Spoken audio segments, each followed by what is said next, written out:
Good day, Thomas Jefferson Hour podcast listeners, and a happy Independence Day to all of you. Thank you so much for listening. We have just a wonderful conversation to present to you this week with Professor Joseph Ellis and Clay Jenkinson talking about Independence Day. And you'll note I say Independence Day, not the 4th. Or the 2nd or May 15th or whatever it turns out that it should be. Joseph Ellis is an Adamsite. We know that. We love that about him. That he was rabbit punching Jefferson all day today, trying to say, the 4th of July was really just a news release, and that the real day was the 2nd. And Jefferson ran away with the revolution, and it wasn't even an original document, and it was all based on John Locke or George Mason's Virginia Declaration of Rights, and yada yada yada yada yada. The fact is, but then he admitted, David, that the magic sentence of American history is that one, the 35 words. We hold these truths to be self-evident, that all men equal, that they are endowed by their creator with certain unalienable rights, that among these are life, liberty, and the pursuit of happiness. Even a profound Adamsite has to acknowledge that that's the sentence. I think you're being a little defensive for our man Jefferson. I thought Joe Ellis was eloquent in his praise of Jefferson, that almost to the point of being recognizing him as an indispensable man, which of course he is in the American Revolution. But it's a great conversation, a lot about the dates, but around all of that, what happened, why it happened. I thought it was real interesting, the section of the conversation about just how much jeopardy the signers were in, about how long it actually took them all to sign it. I think he said it was October before the final signature was put on. And then also some discussion about you asking what everybody's going to do on the 4th and how we're going to recognize it. But it was pretty musical, almost religious towards the end of this discussion. I love the 4th of July. I love to be out in somewhere where it's 85 degrees and 7% humidity, maybe on the Little Missouri River or on the Missouri River on a sandbar, a barbecue of some sort, and some modest fireworks. All those things I find absolutely wonderful. It's really the only day in the calendar year that I do those things. And you just feel like that may not be the intention of the 4th of July. That may not be what Jefferson would most want us to do on the 4th of July, but somehow that is the 4th of July. And I think that this year particularly, and I made the case for this during the broadcast, that we've been cooped up for 15 months, frightened, many lives shattered, people worried about putting food on the table, staying in their houses, making their car payments, getting their children educated, juggling work and homeschooling, etc. And I think now that the pandemic is largely in the rearview mirror, not entirely, that this year is going to be, we're going to see a lot of exuberance by people who feel that this is a national day of liberation this year. Truly, an Independence Day. So let's, I'm going to keep the pitch to a minimum and just say we really appreciate your support of the Thomas Jefferson Hour. You can go to jeffersonhour.com, click on donate, and there's all sorts of options. Neither Clay or I take anything personally from this. It all goes into the show, and we need your support, and we appreciate it. And with that, do you quickly have anything you want to alert people about? Virgil's Aeneid in August. Go to the Jefferson Hour site for other cultural tours. Steinbeck's California in the spring, Cuba, and also next fall, a second trip to Jefferson's France. All those things are there. And my book, The Language of Cottonwoods, is now out. So this is a great time for the Thomas Jefferson Hour. We so deeply appreciate you. And we've had two guests in the last couple of weeks. One, our friend Lindsay Chervinsky, and the other, Joseph Ellis. And David, here's what they both said. They like coming on the Jefferson Hour because they like the quality of our listeners. They believe that we have a dedicated, serious, engaged, and loyal, and that they get it, that there's some that we've luckily created a community that really is serious about this country. And they both like to come on because it gives them a chance to be with people who are genuinely interested in the future of the American Republic. I thought I was really pleased that both of them volunteered that. So join me, Clay, in wishing everyone a happy, healthy, safe, and meaningful celebration of Independence Day this year. Good day, citizens, and welcome to the Thomas Jefferson Hour, your weekly conversation with or about President Thomas Jefferson. And this week, in recognition of Mr. Jefferson's approval of this holiday that he chose to celebrate, we are joined on the phone by Mr. Clay Jenkinson and by the noted historian and author, Professor Joseph Ellis. I'm your host, David Swenson, and gentlemen, I bid you both a happy 4th of July this week. And because we're talking about Independence Day, I'm hoping we can begin the conversation with that story that almost seems too unusual to be true, and that would be the death on the 4th of July of both President Jefferson and President Adams. And I'm hoping you can both weigh in on that. Well, here's what we know, that these two old patriarchs had quarreled and had let the friendship sputter out around 1800. And in 1812, they were sort of brought back into almost a shotgun correspondence by their mutual friend, Dr. Benjamin Rush. And at first they were very tentative and cautious. But soon, as Jefferson said, the sluice gates of their ancient affection opened, and they exchanged this marvelous series of letters over the last 14 years of their life. Adams wrote about 4-1 in the numbers of letters. Jefferson was a little bit more formal, a little bit less candid and forthcoming, but then the friendship was fully restored. I think that they really did love each other deeply by the end. And then, by the strangest of historical coincidences, they both died within hours of each other and several hundred miles apart on the 4th of July, 1826. And there is a whole world of mythology that has sort of sprung up around that. But Joe, the fact is that Jefferson died around noon on the 4th of July. And John Adams died, I think, roughly around 5 p.m. That's true. Jefferson lapsed into unconsciousness the evening before, and his last recorded words were, "Is it the 4th?" And it's almost like he and now both of them are arranging to die on schedule. And Adams' last words were, "Thomas Jefferson survives," or "Thomas Jefferson still lives." Two versions mentioned differently by different people in the room, his grandchildren. But of course, Jefferson didn't live. He died only a few hours earlier that same day. And it was reported in the press extensively as indication of something truly, well, I mean, you couldn't make it up if you were writing a novel. It would be regarded as unbelievable. Southern writers tended to focus on Jefferson's death and in their cases question whether Adams really died that day or not. New England writers gave Adams a bit more preference, but didn't attempt anyway to denigrate Jefferson. But I'd like to make a case that I want Clay's opinion about this, that celebrating the 4th of July as the day had always been wrong. It wasn't the right day to celebrate. And both of them knew that, Adams even more so. And that by dying on that day, they decided to make it right. And then in American history, afterwards, things happened. Well, before then, on the 4th of July, 1803, we got word of the Louisiana Purchase. On the 4th of July, 1846, I think, Thoreau goes out to Walden. On the 4th of July, 1863, Lee retreats from Gettysburg. The 4th keeps turning up a lot, but I guess I want to make the case that it never was the right date to celebrate American independence. Okay, this is going to be good. What do you have to say to that, Clay? A couple of things. First of all, the 4th of July was also the date that they wanted to test the atomic weapon at the Trinity Alamogordo. Thank goodness that didn't happen. It wasn't until July 16th. The 4th of July is also the day that James Monroe died.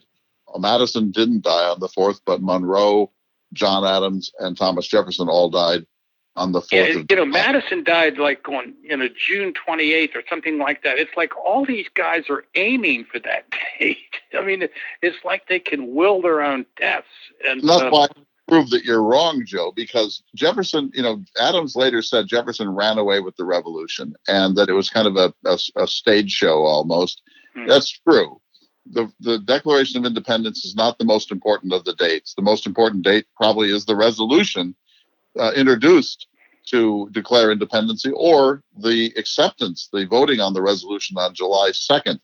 The 4th of July is the day that Congress unanimously approved the Declaration of Independence, and that wasn't very well known for a long time. But the only reason the 4th is the date is because it's the date that the printer put on top of the printed document, the 4th. And there's a very famous portrait called the Declaration of Independence. The original hangs in the Rotunda by John Trumbull. Shows Jefferson alongside Adams and Benjamin Franklin and two other delegates approaching the desk of John Hancock. And I would venture to guess that almost every tourist thinks that's a picture of the signing ceremony of the Declaration, and it's July 4th. It's not. It's a picture of the moment when the committee that drafted the Declaration presents the draft to the full Congress on June 28th, Jefferson handing the document to Hancock. In truth, even though the play 1776 makes the July 4th the big day of the signing, and it's poetic license, I guess. Nobody signed it on the 4th. Nobody. Most of them signed it on August 2nd. And people were coming and going in Philadelphia, signing all the way up until October. It's funny as how some of them who are latecomers to the cause, like Robert Morris, puts his name at the beginning of the list because he can squeeze it in because he's one of the last people to sign. But there is no single signing ceremony. Listen to this sour grapes. All right, Joe, where was that Trumbull painting painted? Where was it painted? God, was it painted in London? I Paris. don't know. Paris? This is how Jefferson manipulated history. So he took Trumbull in his salon in Paris, and he became a kind of a patron. And he said, "It's important that we get this right. I want to help you to make this historical painting has epic qualities." And so he helped to shape the legend of the 4th of July by getting the illusion that painting is wholly inaccurate in terms of what actually happened, but it shows Jefferson as the master of all this. And so Adams was right that Jefferson was, in a sense, appropriating the Independence Day for his own purposes because he was the primary author of the Declaration of Independence, and that there are more important days in the history of America's independence movement. But as you will readily acknowledge, as usual, Jefferson won. Yeah, he did. He won the public relations campaign, and in some ways, the judgment of history. I think that it's interesting that when Jefferson decided what to put on his tombstone, he didn't put the presidency. He didn't put first Secretary of State. He didn't put the Louisiana Purchase. The first thing he put was author of the Declaration of Independence. Second thing was author of the Virginia Law for Separation of Church and State or Freedom of Religion, and the third was founding the University of Virginia. He knew what his ticket to immortality was. We're essentially eroding the significance of that document. And I'll talk in a minute why Adams believes it's less significant. What no one at the time commented on, but became the central reason for the Declaration's significance, and the only part of it that Abraham Lincoln and Martin Luther King will cite, is the second paragraph that nobody makes any changes in. They make 86 changes in Jefferson's draft. They changed a little over 20%, delete or revise 20% of his text. But they don't touch the magic words, the ones that begin, "We hold these truths to be self-evident, that all men are created equal." That those are the magic words of American history. And Jefferson did write them. And let me ask you this, my friend, and this is a serious question. Could any other American have written words that magical for that occasion? The only person who I think you could make a case for is Franklin, but I don't think so. He was regarded as the prose stylist of his era in the United States, but he had a different style. It wasn't as lyrical as Jefferson's, and it had a flair for paradox and for sarcasm. But the answer to your question, short answer, is no. Jefferson's the only person that could have written it.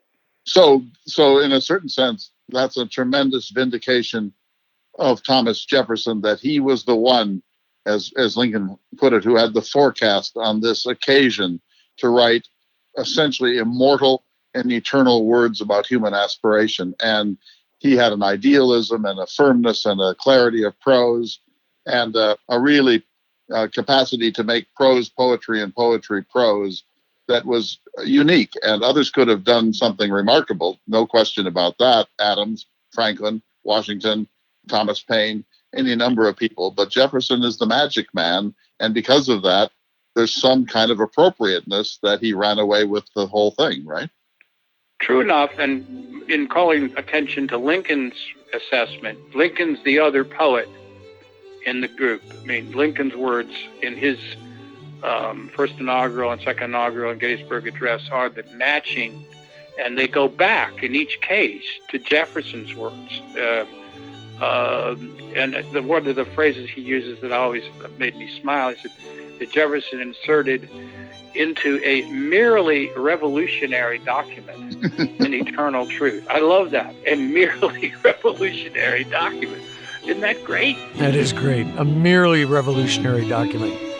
You're listening to the Thomas Jefferson Hour, our annual Independence Day show, this year with Professor Joseph Ellis and the creator of the Thomas Jefferson Hour, Mr. Clay Jenkinson.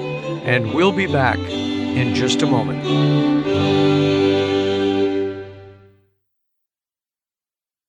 Welcome back to the Thomas Jefferson Hour. We're so pleased this week to be joined by the creator of the Thomas Jefferson Hour, Clay Jenkinson, and the historian and author, Professor Joseph Ellis. And gentlemen, before you're off and running, I need to settle this in my own mind and for the sake of our listeners. What about the date, the 4th of July? Is it incorrect or not? What do you say, Clay? Well, let me quote from an eminent American in a letter to a woman named Abigail Adams. The second day of July, 1776, will be the most memorable epocha in the history of America. I am apt to believe that it will be celebrated by succeeding generations as the great anniversary festival. It ought to be commemorated as the day of deliverance by solemn acts of devotion to God Almighty. It ought to be solemnized with pomp and parade, with shows, games, sports, guns, bells, bonfires, and illuminations from one end of this continent to the other, from this time forward, forevermore. Beautiful, beautiful statement. And he nailed it. That is how we celebrate the 4th of July. He got every element. He got everything right, even the fireworks, but he got the date wrong. Poor Mr. Adams, you know. Now, listen, I'm the Adams guy in this dialogue, right? And Clay has just stolen my best stuff. I'm sorry. Because the real answer is the proper date to celebrate independence is July 2nd. That's the date they voted on the resolution from Virginia, from Richard Henry Lee, that these colonies are and have every right to be independent states. That was the resolution they voted on. And after that passed, they went into committee of the whole to edit Jefferson's draft. And when that happened, Jefferson was sitting next to Franklin, And Franklin had initially been offered the opportunity to draft this document, and it said, I refuse to write any document that will be edited by a committee. And as the whole Congress is a committee to edit, imagine, if you could ever imagine the Congress of the United States ever agreeing on anything. But they improved the text. Most historians, they eliminate a lot of stuff in the Jefferson draft. And Jefferson is wincing at each change. And Franklin leans over and says to him, and remind me, what does he say, Clay? Well, he tells this ridiculous story about a man who had a sign about hats. Guy asked his friends, I'm a hatter. I sell hats. I want a sign. Here's my draft. And he presents it to him, and it's like, John Thompson Hatter sells hats for ready money. And then one of his friends says, well, if you're a hatter, we know you sell hats. And then another person says, for ready money, what do they think? You give them away? And they go on and on and on until finally there's just a picture of a hat. And the idea was to cheer Jefferson up, at least to distract him from his agony as he winced from moment to moment. And it's a really, from our point of view, it's a tedious story, but it's typical Franklin, a parable that gets the point across, but disarms the tension in the room. And Jefferson dutifully reports it. So that was Franklin's attempt to keep Jefferson from bolting from the room or have a nervous breakdown there. And Jefferson personally made like multiple copies of his original draft and sent it around to all his friends in Virginia and said, this is the real thing. This is what's the word? He says, mangled the text. Mangled the text. Mangled the text, yeah. And now, Clay, listen to this. One of the paragraphs that they completely delete is a paragraph that if you reread it now, it's one of the most confusing, syntactically and grammatically confusing pieces of prose that Jefferson ever wrote. And I have thought about this over the years, and it seems to me the reason it's so difficult to understand grammatically is that Jefferson is in that paragraph attempting to do something radical. The impossible. He is saying that the slave trade, he emphasizes the slave trade, has been imposed upon us by George III. But he also implies that slavery itself is something that we have had imposed upon us by the British royalty. And it is possible to read this, and I do read this, to mean that Jefferson is attempting to put slavery on the same agenda as independence. That is, we are blaming George III for everything else. We might as well blame him for this too, and put on the record in the founding document that the new American Republic begins on the assumption that slavery must eventually be ended. What do you think of that interpretation? I couldn't agree more. Jefferson's prose breaks down a little because it's a convoluted and disingenuous argument. He knows that the argument is not true, but he's using this occasion to say this. We're declaring independence. And by the way, if people would have just left us alone, we would have already solved this problem of slavery. So don't blame us. We're going to say that was part of the tyranny package that was imposed upon us by George III and Parliament. And that's one thing that it says. But the other thing that it says, Joe, is, and we're not going to, it would be, I think Jefferson is saying is it would be a mistake for us to declare our national birth certificate as a nation of liberty if we didn't address this issue and make it clear that we were uncomfortable and we intended to solve this issue. Don't you think? I agree. And just think if I'm working on a project about the founders and slavery now, and that there's so many moments, and this is one big one, when if things had gone differently, the future of 19th century American history and the Civil War would have been different.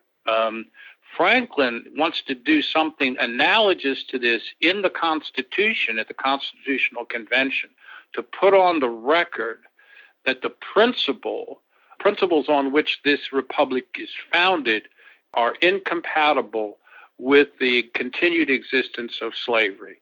Not that we're going to end it tomorrow, not that we're going to force South Carolina to give up its slaves next year, but that the principle is clear. And if they had been able to do that, I think that history would have moved in a different direction. Why it didn't happen is a series of explanations that I'm not going to try to get into because I'm not even sure I can give them myself. But that this moment in 76 is an opportunity that Jefferson wants to have, and it gets deleted. Turns out it's the best opportunity we were going to get.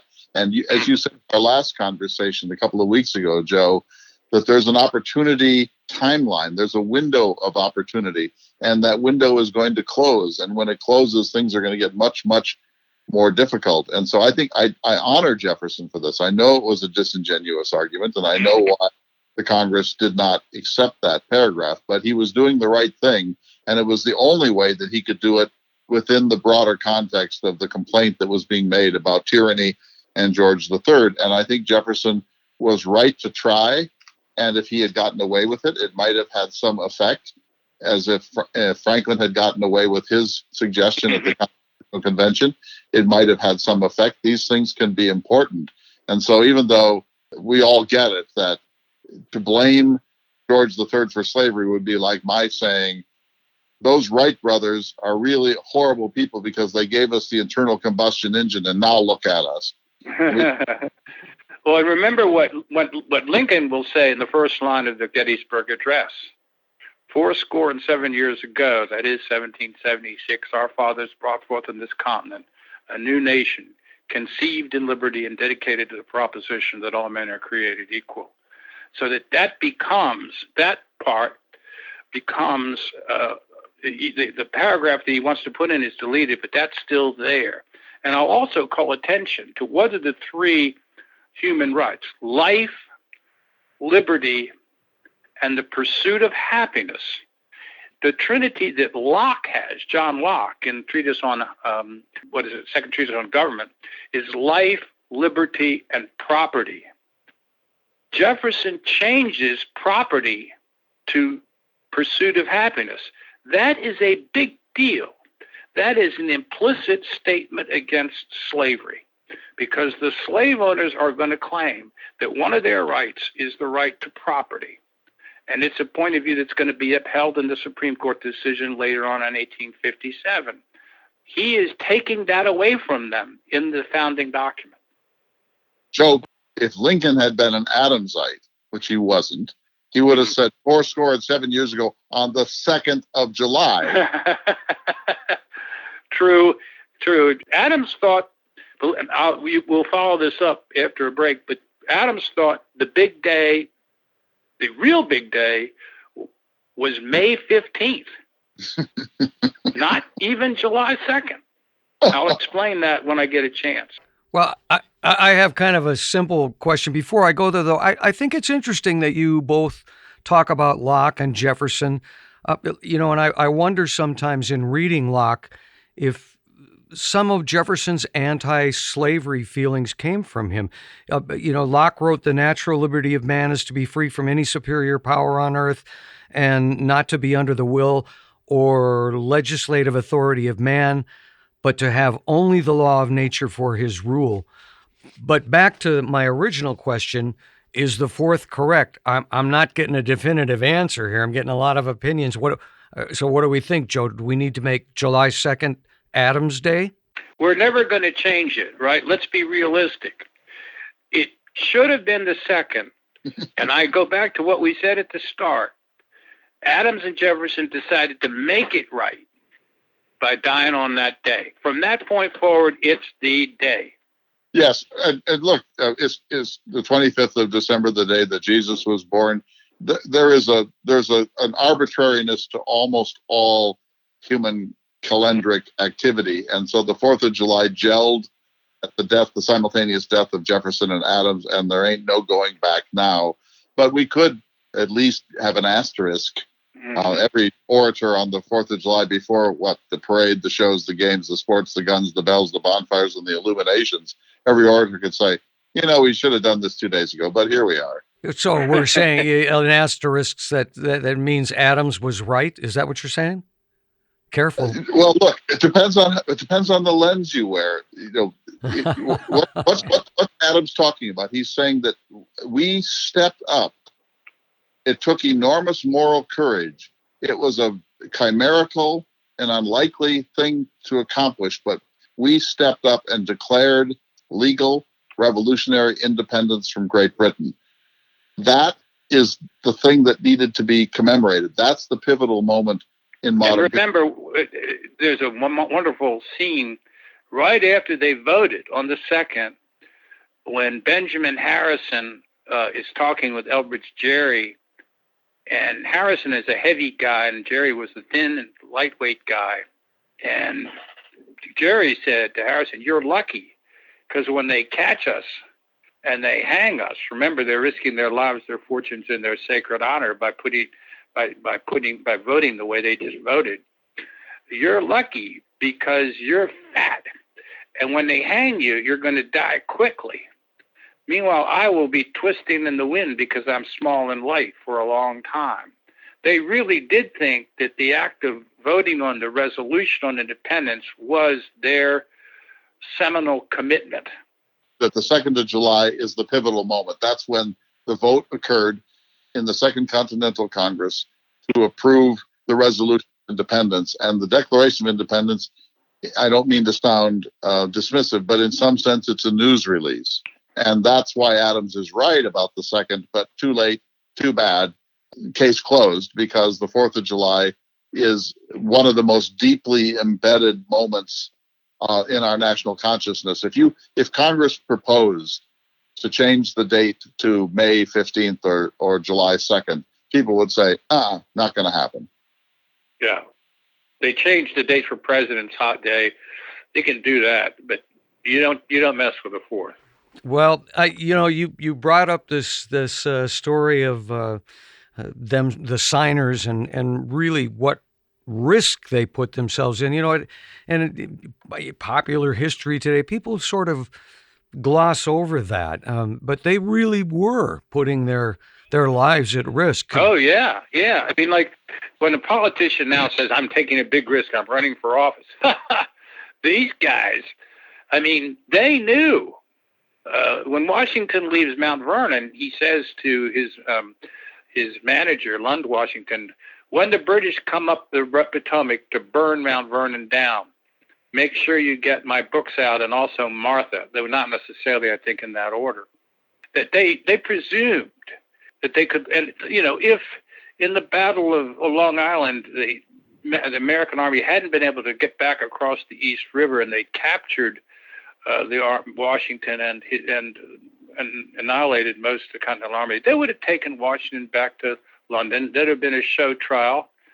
He would have been hung, then he'd have been quartered, and his head would be cut off and put on a spike so they all could see it for the next 6 months. That's what would have happened to him. They knew that. And Jefferson among them. So you've done opportunity here. You mentioned that battle on Long Island without giving us the Joe Ellis refrain. And I wrote a book about that. I let you say you're my publicist right now, Clay. I don't know. I don't like to be my own publicist. Sure. But here's where Jefferson and Adams agreed. We can quibble and squabble over 2nd, 4th, whatever for the rest of the time. Here's what they both agreed on. They both thought that however many setbacks there were, it was inevitable that we would win our independence. Jefferson believed that an island can't control a continent, that the supply lines were simply too long, and that we would just outlast the British. And Adams, I think, would say something like this, Joe, that we've been governing ourselves for a very long time.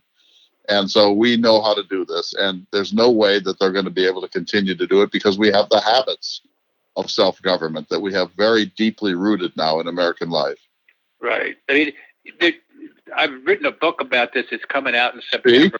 See? Yeah, it's called The Cause. And that the conventional thing to say is that it was a miracle that the Americans won the war. Because if you think about it, how many wars did Great Britain lose between 1750 and 1950, won ours.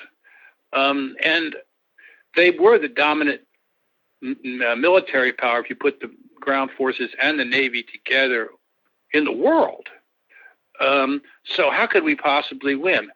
The real truth is the British never had a serious chance to win the war because they had to do more than win battles. They had to be able to subjugate the entire population. They stepped into, we as Americans can begin to understand the British dilemma in the American Revolutionary War much better after our own experience in Vietnam. A newly arrived world power with an omniscient sense of its significance and its power steps into a unwinnable and unnecessary war. That's exactly what the British did in 1775. The United States wins by not losing. Britain loses by not winning. They have to win. They have to occupy the New World for a very long time because all we have to do is outlast them. So a guerrilla war wins if you don't lose. All you have to do is outlast your occupier. Yeah, it's a key insight. The British had to win. All we had to do is not lose. Right, and so when Washington did not, that was not his natural bent. He wanted to win by winning. And it took him a number of months, even years, to realize, we're not going to win that way. We're never going to win that war, but we're going to win by not losing. It's time for us to take a short break, gentlemen. This week we're speaking via phone with Clay Jenkinson, somewhere in the wilds of Dakota, and Professor Joseph Ellis, located in the Green Mountains of Vermont. We'll be back in just a moment. You're listening to the Thomas Jefferson Hour.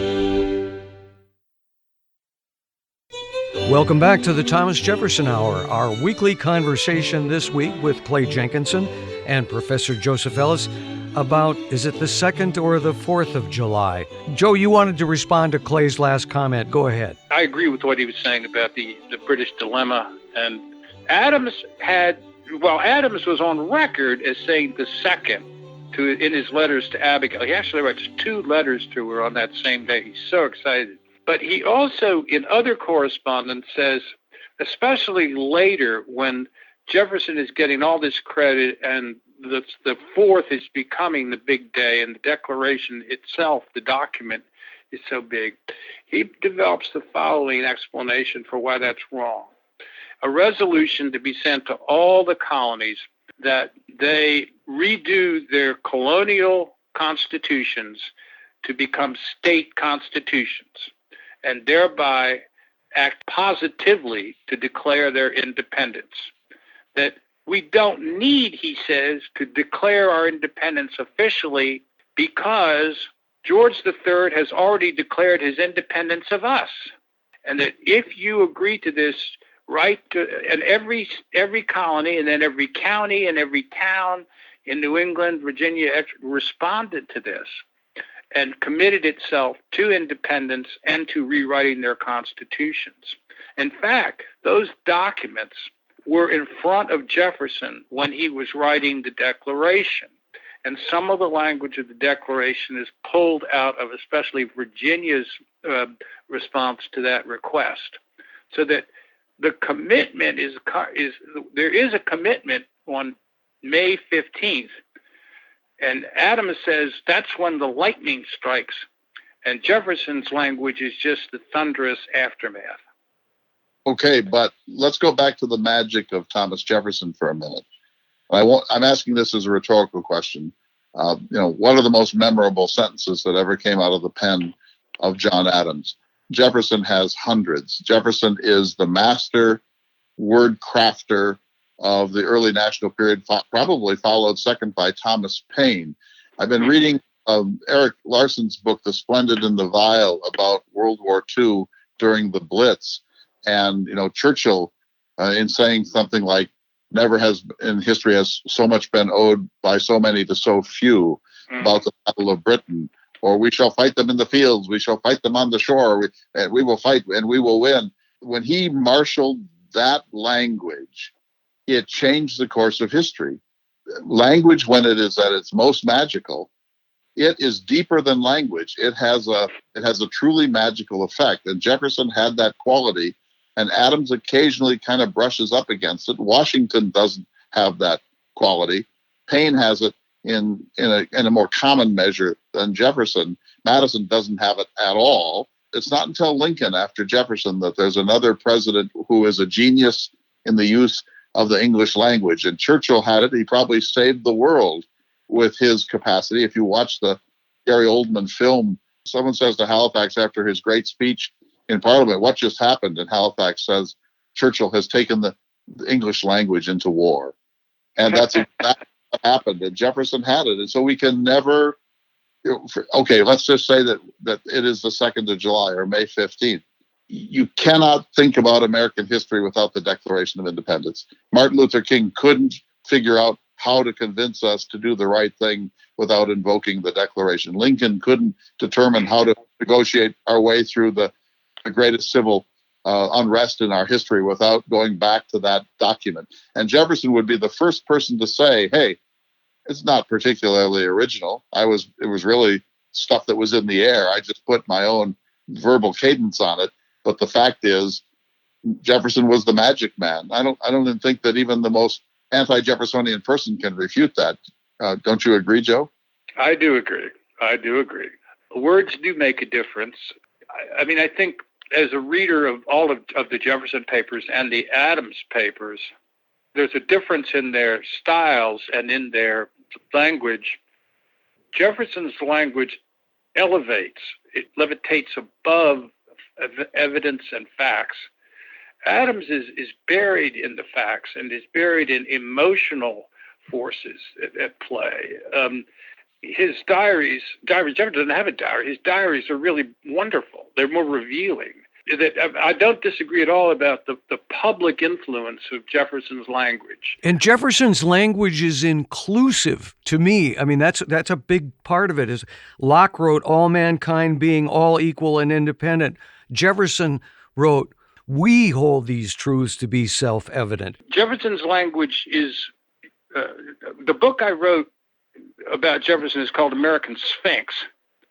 And the title refers to the fact that people can look at Jefferson and his language and discover multiple meanings, some of which Jefferson intends, some of which he doesn't. But he has the ability, he's like the dirigible above the Super Bowl, flashing inspirational messages to both sides of the stadium. And he's got that ability. And we needed it. I mean, Clay's right. Everything he said earlier is correct in that regard.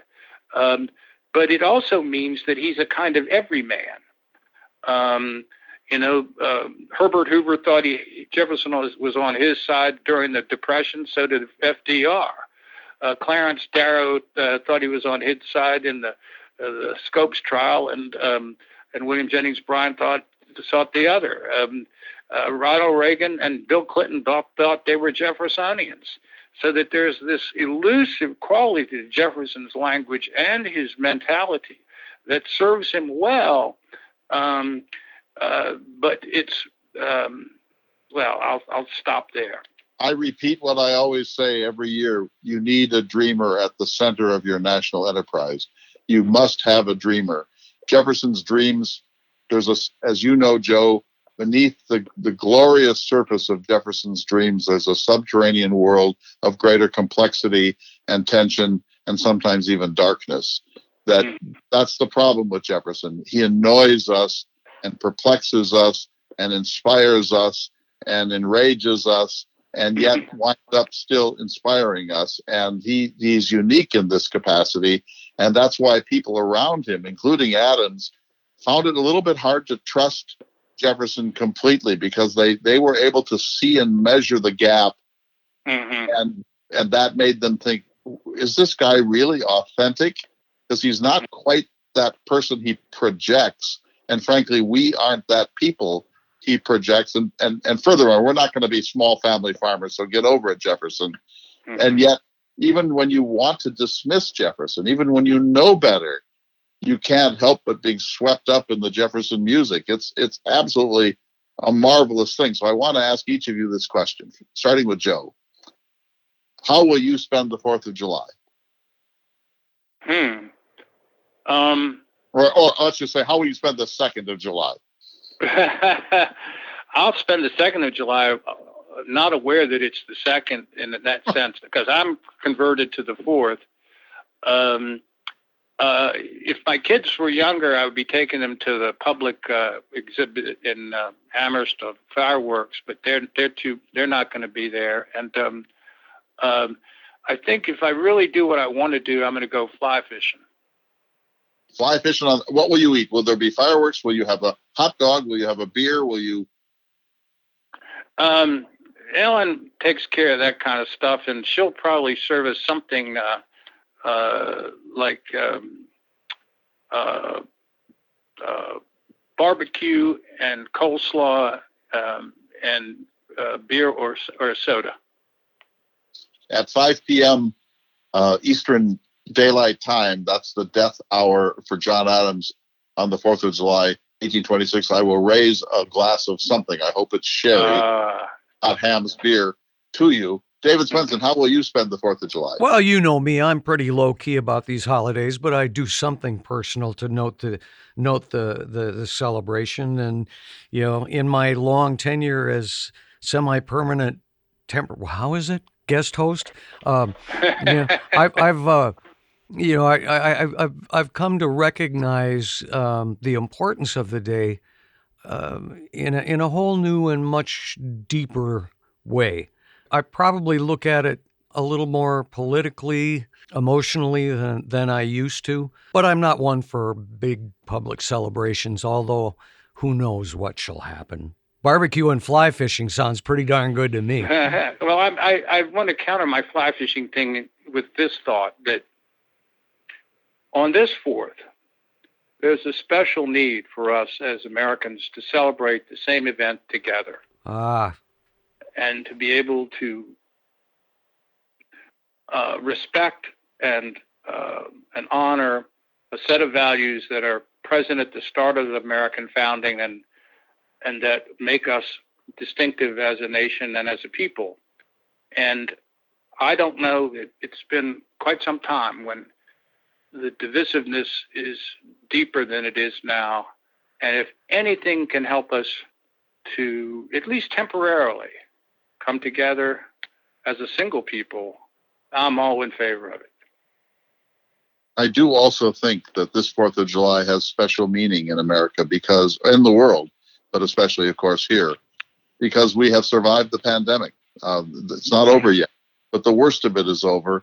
It took about 18 months and certainly 15 months, and it came very close to prostrating this country and the world, and a lot of people's lives have been changed, some shattered by experience. It's been an ordeal. It's been one of the great social ordeals of the 21st century, and I think that people are going to be in a mood to get outside in the sun and to be with neighbors and friends and family, and to imbibe their favorite beverage, and to eat a hot dog or a cheeseburger, and to watch fireworks, and to celebrate a kind of a liberation from this thing. I mean, I would be hard pressed to think of another thing in my lifetime that has had such a complete distorting effect on the social life of the nation and the world as the pandemic has done. And so I think that people are in a mood to declare their independence of this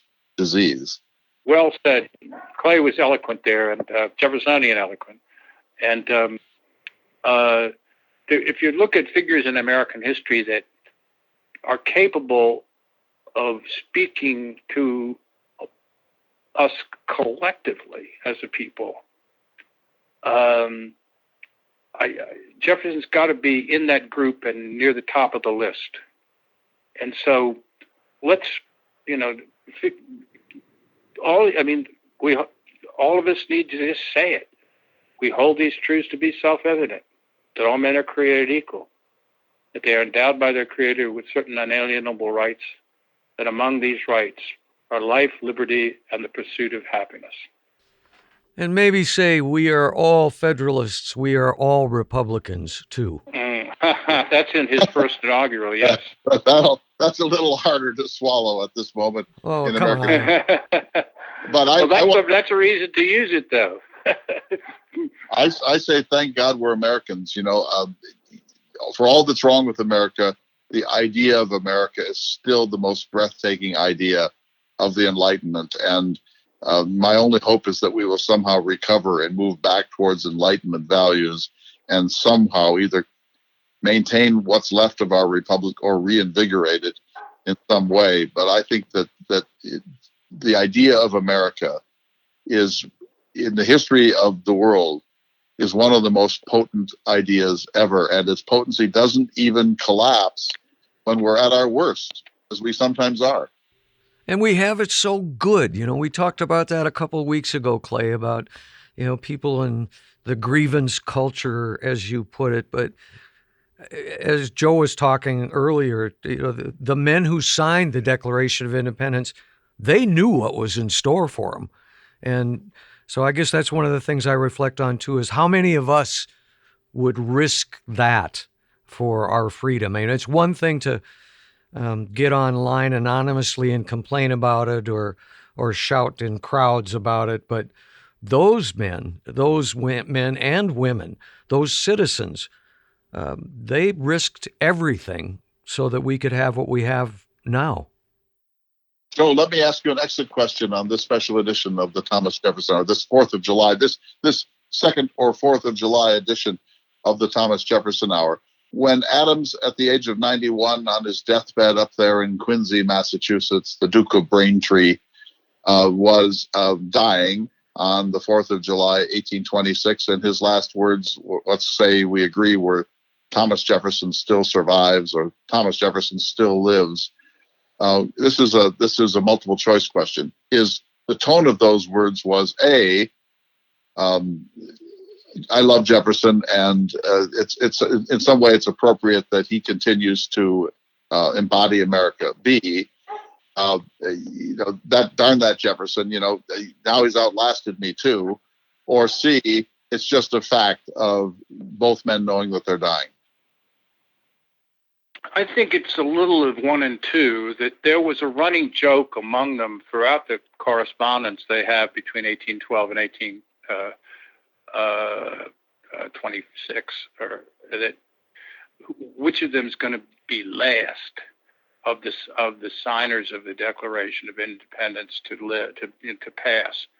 And Adams had a running joke. He said, whoever's last is like the person who has to shovel the ashes back into the fireplace before he goes to bed. And it could be you or it could be me. And it turns out to be neither one of them. It's Charles Carroll of Carrollton in Maryland who outlasts him. But that there is this, they had that running joke. But I think that I'd like to believe that it's one friend who now sees in his other friend a man who was the other half of the American Revolution, that they are together collectively the whole revolution, but each one of them represents a different strain of it and a different interpretation of its full meaning, and that Jefferson's meaning still lives. You could take it to mean that he knows that Jefferson's reputation is going to outlast his, that there will be a memorial on the tidal basin to Jefferson, but nothing to him, and that he accepts it, embraces it. But we're speculating. I'm speculating. Gentlemen, we need to bring this conversation to a close. It's been marvelous to listen to the two of you. And Clay, I'll give you the last word. Any thoughts for our listeners? I know both of you would join me in wishing everyone a happy Independence Day. I can think of no better way to end this special edition of the Jefferson Hour than to hear Joe Ellis talk in the way that he did about those last minutes of John Adams' life, and so generously, too.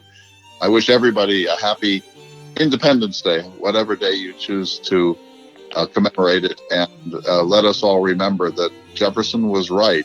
Liberty is something that we can never take for granted. We'll see you next week for another important edition of the Thomas Jefferson Hour. The Thomas Jefferson Hour is brought to you each week by Dakota Sky Education. The program is distributed nationally by Prairie Public. President Thomas Jefferson lived from 1743 to 1826, and this program presents his views. President Jefferson is portrayed by the award-winning humanities scholar and author Clay S. Jenkinson. To obtain a copy of this or any show for a $12 donation, please call 701-575-0727. This program is also available online at jeffersonhour.com and on Apple Podcasts. If you'd like to correspond with President Jefferson or submit a question for him to answer on the program, please visit the website at jeffersonhour.com. The Thomas Jefferson Hour is produced at Makoche Recording Studios in Bismarck, North Dakota. Bach Cello Suite No. 3 in C Major by Stephen Swinford. Thank you for listening. Please tune in again next week for another thought-provoking, historically accurate program, Through the Eyes of Thomas Jefferson.